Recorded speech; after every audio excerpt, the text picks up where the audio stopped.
Hello everyone, welcome back to Monster Hunter Wilds. Today we're going to be doing a little bit of a different video, as I want to talk about the current state of the game, address some of the upcoming content, some things that I have seen in the community, and also talk about the future of the channel, some videos that I have coming up. And as I'm going to be doing this, I'm going to be tackling the free challenge quest for Arc-Tempered Raidao. My current best time is still only 10 minutes. I want to see if I can get a sub 9 because I still make plenty of mistakes, and in both of those runs I ended up carting once, so I'm going to try to improve upon that. In case you are wondering, this is the build that I'm going to be running. It's one of the builds that I showcased in my last video, and yet this is actually an Artian weapon. I just have a layered weapon mod, which, by the way, let's actually go ahead and craft a brand new Artian weapon because I don't have an ice sword and shield, and that is what Raidao is the weakest against. So hopefully we are lucky with these rolls. Let's see what we get. And moment of truth. Let's see. Not too bad. We end up with 3 attack boosts and 1 elemental boost. Definitely got very lucky there. I'm very happy with this. Alright, let's say goodbye to the best NPC in the game, and I went ahead and used the layered weapon mod to change into the Jindahad sword and shield, since it is a nice weapon and I just like the fact that we have an ice flail. And of course, before we head out on the hunt, we need to get a meal. I wonder if Moxie actually stacks with guts. I'm not 100% sure. If any of you guys know that, let me know, because that would be pretty good. I think I'm gonna go for this one.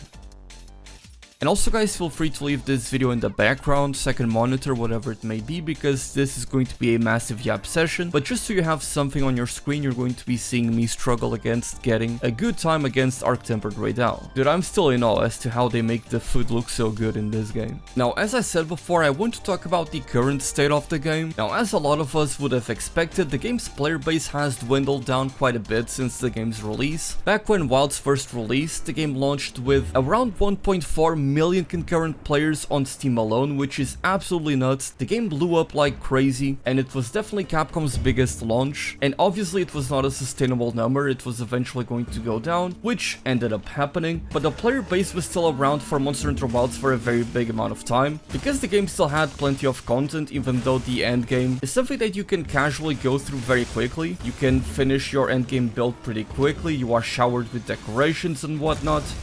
Oh, you already went into the trap. I didn't expect that. But once you get to the end game, you are showered with decorations and materials. You can make the Artian weapons you want really quickly. And I think that has contributed to a lot of people stopping playing the game early, which is understandable. You don't have to stick around for everything, of course.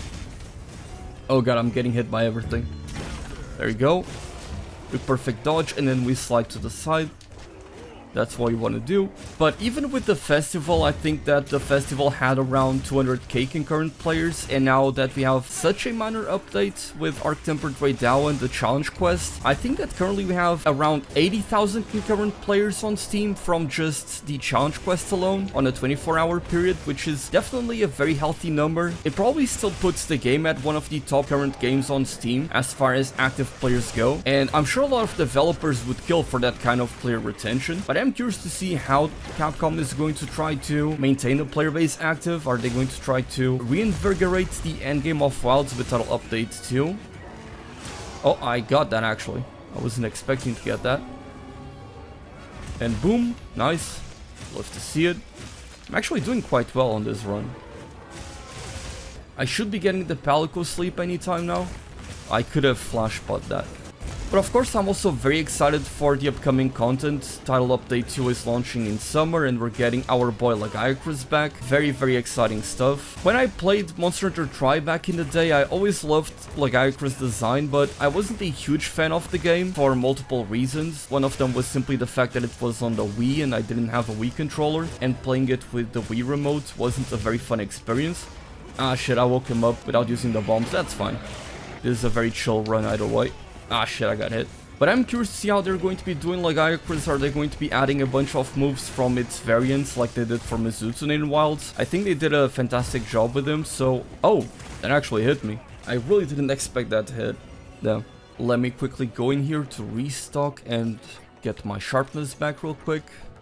that's fine, we were doing well either way, so... And I also ended up carting in both of my previous attempts, so I should still be able to get under 10 minutes. But also on that note, Beyond Legaicrus are also going to be getting, before Title Update 2, the Capcom collaboration. We currently don't know what that is going to be. If I were a betting man, which I am, I would put money on it being either Devil May Cry, which would be perfect timing with the Netflix adaptation, which, by the way, I don't think was all that good, to be honest, or Street Fighter 6, which is still getting DLC characters. The game is still getting updates, people still love it. It is probably still the biggest fighting game currently, so it would make perfect sense for it to be Street Fighter 6. It's probably gonna be Chun-Li and Ryu, which, you know, it would be a bit disappointing to get them again, just like we did in Monster Hunter World. And if it is Devil May Cry, hopefully they add Nero or Virgil as well on top of Dante. I think that would be really cool. Gotta go for the standardizer parts here because I don't want to take too many chances since this guy deals a lot of damage and I'm yapping a lot, so I'm not paying as much attention as I should. We still have alert pod, so I'm gonna use it so he doesn't run away. But also some of the reason as to why I expect a lot of people to have stopped playing the game in general is that there are a lot of very good games coming out these days. Like for example, Clair Obscur Expedition 33 turned out to be an amazing game. I have absolutely been loving it ever since the game released, and I would even go as far as to say that it has become one of my favorite games of all time, and the Oblivion Remastered has just come out. And speaking of which, it might have been confusing for some of you that I released a video on Oblivion and didn't really end up following it with anything after. And the reason for that is, for one, Expedition 33 came out and I fell in love with the game, so I was spending a lot of time with the game, but also that there were so many content creators making videos on the game and they were more knowledgeable than me, and I didn't want to make it feel like I was just copying them. I don't know, it just kind of felt like I had a lot of things to do and there were a lot of people already doing the things that I wanted to do, that I've kind of just ended up pushing it away. And at this point I'm kind of just regretting not making a video on both games, which I plan on doing either way because I really love Oblivion and again Clair Obscur Expedition 33. I really cannot sing that game's praises enough and I will be making videos on that, so I'm interested in knowing if you guys have actually given it a shot. I have been playing those games through Game Pass, and honestly if you don't have Game Pass right now you should definitely give it a shot because the amount of games you can get for just $5 a month is insane. Oh, he's already about to die. Hold on. I didn't realize we were doing so well. But ultimately, I just don't want people to kind of think that I make these videos because I'm not passionate about the game or I'm just trying to cash in the views. That's something I was afraid would happen with Oblivion, and that's really never the case. The games that I always cover on my channel are always games that I'm a huge fan of. Like for example, there's a lot of new viewers here from Monster Hunter Wilds that weren't around, but just before Wilds released, I was making videos on Marvel Rivals, which is a game that has nothing to do with anything I usually cover on the channel. But it's a game that I actually love. I've been playing it a lot recently, and when the game first came out, I was actually grinding it a lot. I grinded all the way up to GM, to Grandmaster, so I could make some guides and tip videos for you guys, because I wanted to offer some good advice. I wasn't just trying to cash in on the popular game, you know? Can we get it? Didn't get the wound, but we still had a wound there, if you know what I mean. And right now I'm going back to Marvel Rivals. I kind of stopped playing after Season 0. Oh, we actually got him there. And after hitting Grandmasters, I kind of stopped playing. And now that I'm going back to the game and now in Season 2, I've actually been demoted all the way down to Bronze because I've been inactive. And so I have been grinding all the way back up from the very bottom to GM. Or at least I'm hoping to get to GM. And I am currently in Platinum. But all of that to say that I'm very passionate about the games that I cover here on the channel. And we actually managed to hit a sub 10 minute run, which is what I was hoping for. Let's see if I can get the timer down even more as I yap even further.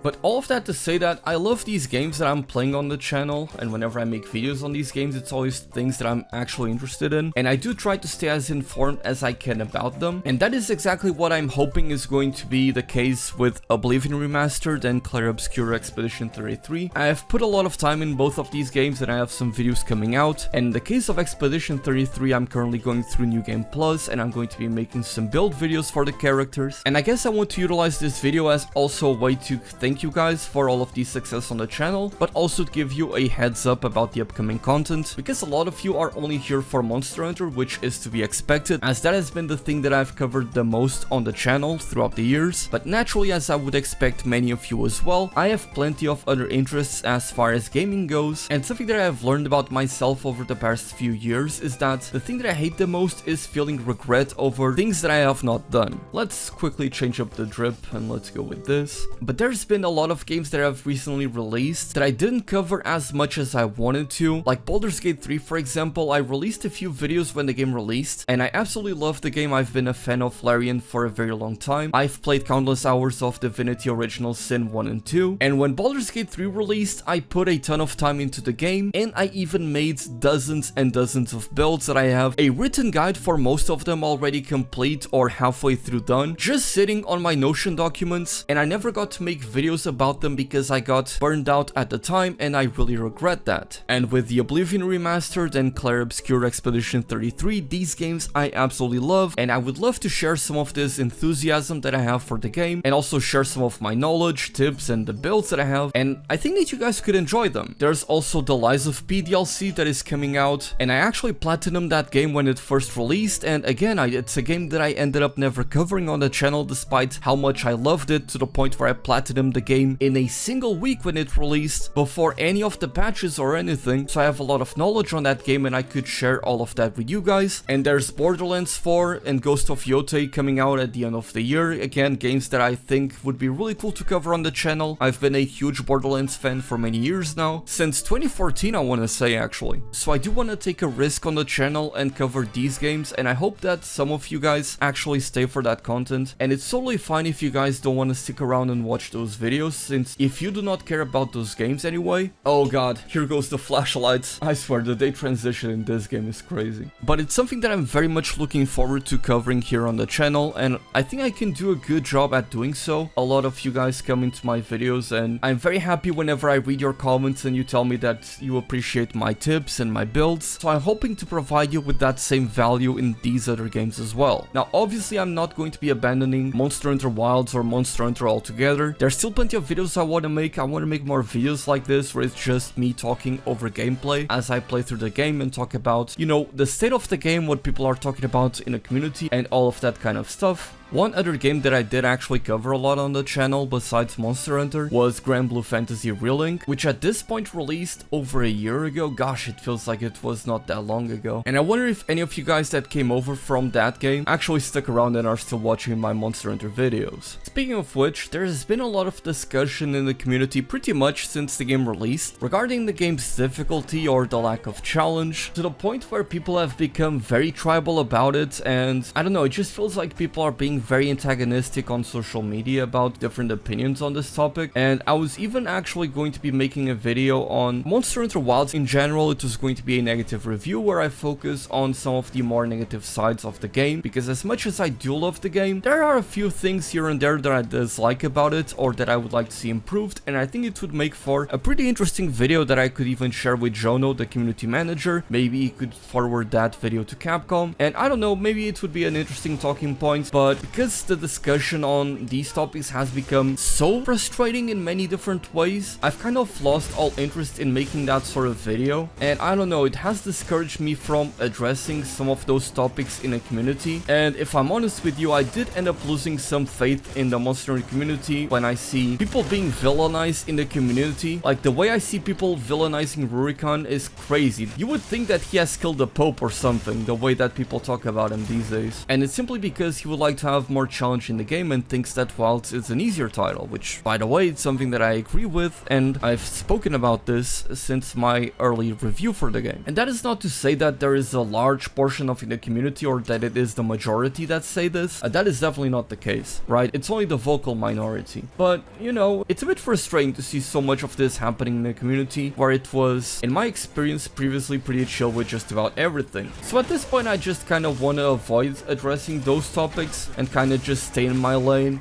do my usual guides and all of that. But maybe that's just me, and because I'm on social media a lot by being a content creator, maybe you guys don't see this as much as I do. So I'm curious to see how you guys feel about this. If you have seen people being, you know, outspoken about this, that they hate that people talk about the difficulty, or that, you know, they agree or disagree with that the game is maybe a bit too difficult or too challenging. Me personally, this right here, Arc Tempered right now, is the level of difficulty that I would love to have for most of the monsters in the game. Maybe not most of them, but like the end game. I feel like if the end game of Monster Hunter Wilds was around this difficulty, and then the Arc Tempered monsters would be a bit more challenging, it would be perfect for me. But I know that it's not the experience that most people want to have. I'm being selfish when I say this, so that is not what we're going to be seeing in the game, and that is fine. You know, I hate when people say that people are being gatekeepy, they want to gatekeep the game when they want more challenge. No, they're simply stating what they want and they're being selfish, and that's fine. That is what they want in the game.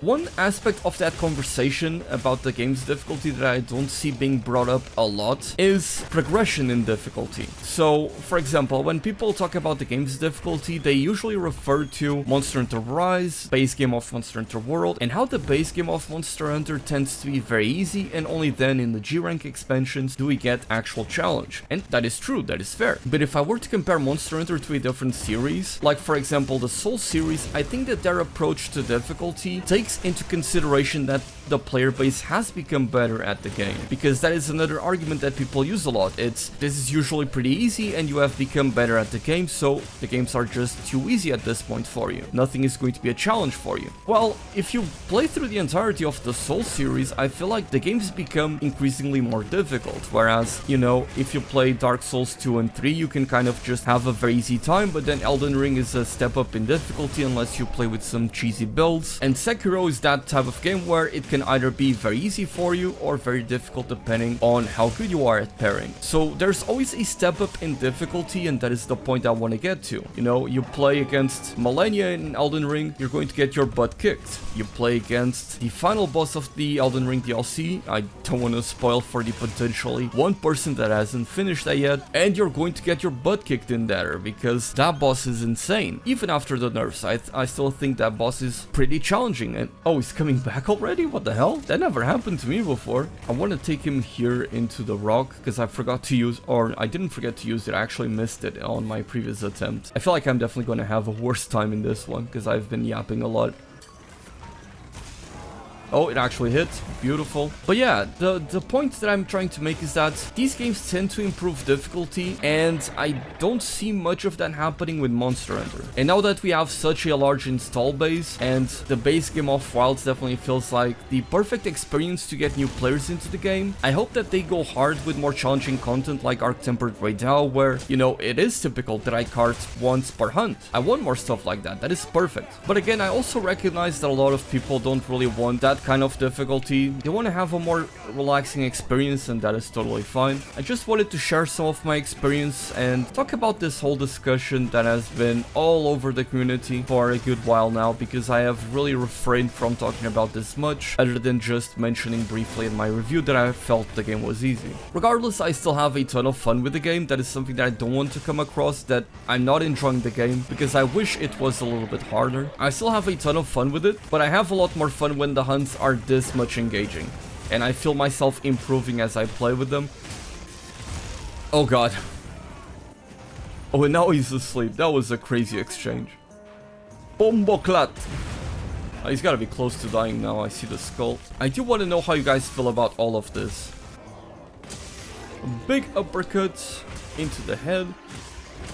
Oh, big stun as well. Also, by the way, in case you were wondering, yeah, I do have a mod that makes the counter sound effect whenever I perfect block an attack. And there you go. Let's see how quick this was. Probably much longer than the other one. 11 minutes, not too bad, but I definitely could have played it better. Anyways, guys, do let me know how you feel about this kind of video, as I do want to make a couple more videos in this style moving forward, whenever there is a topic that I would like to discuss with the community, as I find these live commentary style hunt videos to be fun to record, and it's the the type of content that I usually like to watch as well. With that being said, I really want to say a big thank you to everyone for watching my videos. I do not take that for granted, and I truly do appreciate your support. Do let me know if you look forward to any of those games that I mentioned, and do wish me luck on my ranked games in Marvel Rivals. With that being said, thank you all so much for everything, and as always, happy hunting!